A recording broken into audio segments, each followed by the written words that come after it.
Last year, a man called me up to make an appointment to see me. I didn't know him, but when we met, he told me that his wife had been coming to St. Mary's for the past year or so, and he didn't come with her. She went alone.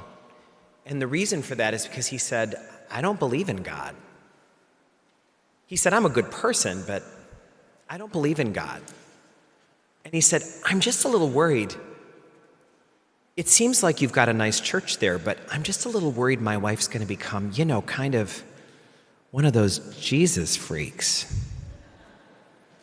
And I said, well, tell me more about how long you haven't believed in God. Why don't you believe in God?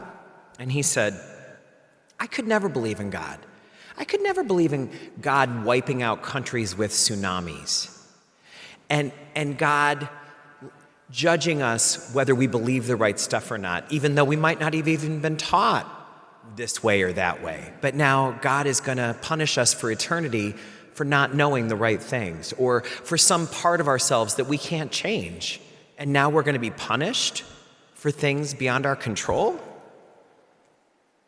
And I listened and I said, well, I can understand why that has affected your belief. I said, that God you're talking about there, I don't believe in that God either. God is not all those awful things that we very naturally sometimes project onto God. None of those things is true about God. And there's a way that everybody, whether they're a believer or not, can know that. And that is, we all have a general sense of the kind of behavior we're willing to accept in a human being. We know what makes a human being a noble, put-together kind of person, and what doesn't look like that. So if we would find traits distasteful or disgusting in a human being, we know they can't be true of God, the maker of humans. How could it be true? We know that when people are petty or cruel or cheap, we don't admire them. I don't think any of us have ever heard someone say, you know what? I hope that guy rots in hell. And thought, oh, that's probably a good side of him. That's a good side of that person. Nice and tough, nice and... No, we don't admire that. We might understand maybe why somebody would say that, but we can't admire it. Sometimes we'll hear stories of parents who have disowned their children for this reason or that reason, but that never sits right, does it? We might know that it's a situation that we have no right to judge, but we don't say, oh, good for those parents. Yeah, good, that makes sense. When those traits are in a human, we're repelled by them. So we can't project them onto God. That doesn't make any sense. Our faith teaches that we're made in God's image and likeness. And that means that God is the infinite version of the best parts of us. God is the unlimited, infinite version of the things that we find lovable in each other. And that's what I think that first reading is getting at. You've got to love that reading. Abraham is bargaining with God. And Abraham is being very polite, but he is not backing down. He's like, God, wait a minute. Are you telling me you're going to punish 50 innocent people for things they didn't do? That doesn't sound like you. That doesn't sound... If that's the kind of thing that if our child's classroom teacher did it, we'd want to make an appointment with them and talk to the principal about it. If that wouldn't be appropriate in a classroom, why would we put it on God? And we hear in that reading, God goes, no, I won't let that happen to innocent people. No way. Abraham pushes and pushes so that we can see, don't put that on God. God doesn't do that. Abraham finally says, is this really what would be befitting of the author of justice and mercy? And God says no, and that's exactly right. It wouldn't be befitting of the author of all life.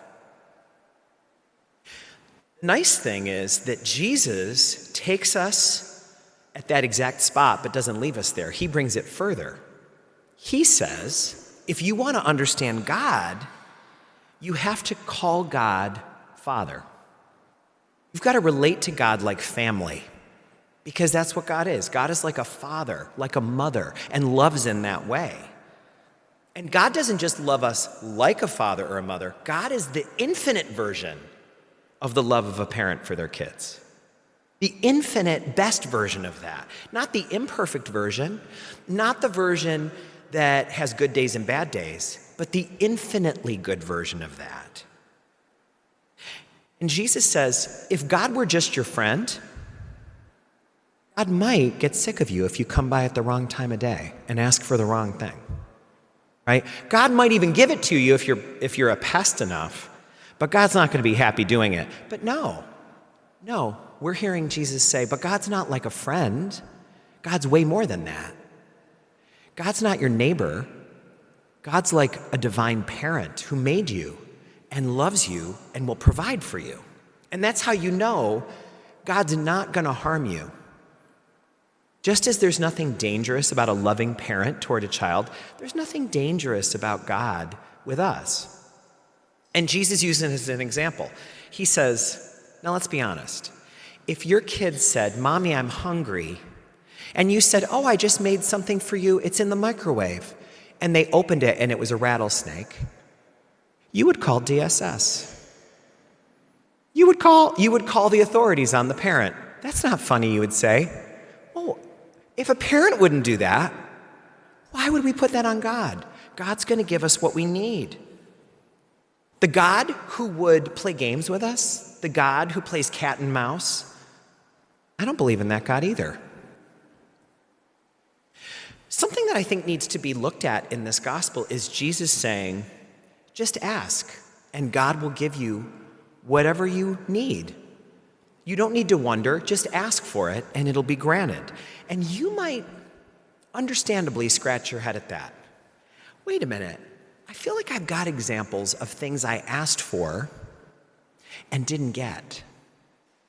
I bet a lot of us have examples of things we prayed for and that didn't come to be.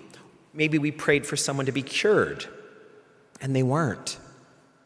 Or we prayed for some outcome for our kid or for ourselves, some job thing or some college acceptance that didn't come to be. Why does that happen? I was talking with a parishioner not too long ago who told me that she understood God better when earlier this summer there was construction on the street where she lived, and her dog, who usually can go right up to where the invisible fence line is, couldn't go out because it was too dangerous. There was too much construction equipment going beyond where the dog would normally go. And every time the dog would whimper to go out, she would have to say no. And she said, the dog is looking at me like I'm a monster. And she said, it made me wish I spoke dog. I wish I could say to my dog, sweetheart, I can explain this. You can't understand it, but I'm doing this because I love you. Parents can relate to that. Parents can relate to the feeling of, I know you're so mad at me right now for this, but I promise you this isn't because I'm trying to harm you. It's because I care about you. And this lady said, I finally understood what it was to hear in the Bible, God's ways are not our ways. She said, my ways are not dog ways. I wish I could communicate that to my little beloved, but I can't. Parents know about this really well. There's a poet I love named Brian Doyle. He's a really special poet because he's also a theologian. He's studied scriptures and religion a lot. And he has this poem that's in a very conversational tone. And it's about trying to understand God in a story like the one we heard today. And this is what he says. I know this guy. He's a dad. His children drive him nuts, and he would die for them without hesitation. This is what I try to say to people when they say, what's with the whole guy on the cross thing, man? That's macabre. that's sick. You people look at that guy dying of torture every day. You hang him in your churches and your houses and your offices. You carry a dying guy around in your pocket. That's just weird. And I try to say to them, he's a dad. He volunteered. You'd do the same thing for your kids. Sure, he grumbled about it in the garden. I've stomped down to the laundry room to snarl and throw shoes around, but then I go back upstairs because I love them more than I could explain. They drive you nuts, but yes, you would die for them. This guy. So this week we're being asked, what challenges me in this way of looking at God? Where do I feel resistance? What about my image of God maybe needs a little bit of a reboot? Have I been thinking there are some things that are true about God that I would find distasteful in a neighbor or in a human being? Is there something I've been thinking God might do that if someone in my life did, I would be horrified? Do I need to think more about what it means for us to be made in the image and likeness of God? Would that be something fruitful for me to do, to think more about that? If you're a parent, can you use the love you have for your kids to better understand God? That's something that people like me maybe will never be able to do, to fully understand that love, the infinite version of that love that only a parent can know. That husband who met with me because he didn't believe in God started coming to Mass with his wife after we talked. And he doesn't come every week, but he's had some major shifts in his life since then, some real positive stuff. He has a lot more joy and a lot more positivity. He notices it, and his wife does too. But he would say he's still an atheist when it comes to the God he was thinking of when he was resistant to coming to church. He doesn't believe in that mean and petty God. But that God? I don't believe in that God either.